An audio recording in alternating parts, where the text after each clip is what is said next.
Tātad apzinātība ir par pašreizējo brīdi. Un ēšanas paradumos, kad mēs izmantojam apzinātības pieeju, tātad mēs sākam ievērot.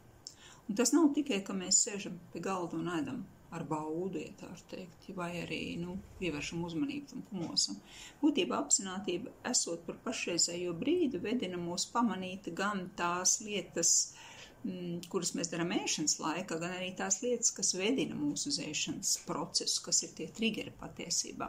Un mūsu spēju pamanīt un būt ar visu, kas ir ne tikai patīkamo, bet arī nepatīkamo, tā ir jātrenē. Tad apzinātība kā prasme ir trenējama, un mēs varam izmantot jebkuru ikdienas darbību tās trenēšanai, piemēram, tāda lieta kā trauku mazgāšana. Ja?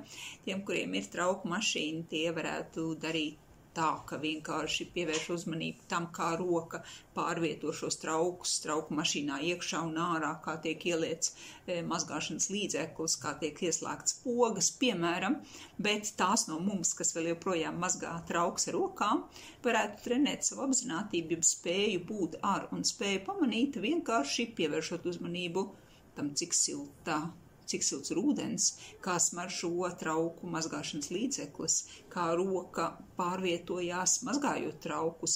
Varbūt mēs dzirdam, kā ūdens tek, kā mēs noliekam traukus uz žāvētāju vai kā mēs paņemam dvieli un noslaukam. Tātad šī ikdienas nodarbe, kuru mēs bieži vien darām, ir brīnišķīgs veids, kā trenēt apzinātību, jo daudzām no mums nav laika meditēt formāli, tātad mēs varam izmantot apzinātības trenēšanai šīs ikdienas lietas, jo mūsu apzinātība būs spēcīgāka, jo būs spēcīgāka mūsu spēja pamanīt lietas, jo mēs ātrāk varēsim sākt saprast, ko galu galā mums ir vajadzīgs mainīt, lai mēs veidotu tādus ēšanas ieradumus, kādi mums patīk. Pamēģini mazgāt traukus apzināti un skaties, kas mainās.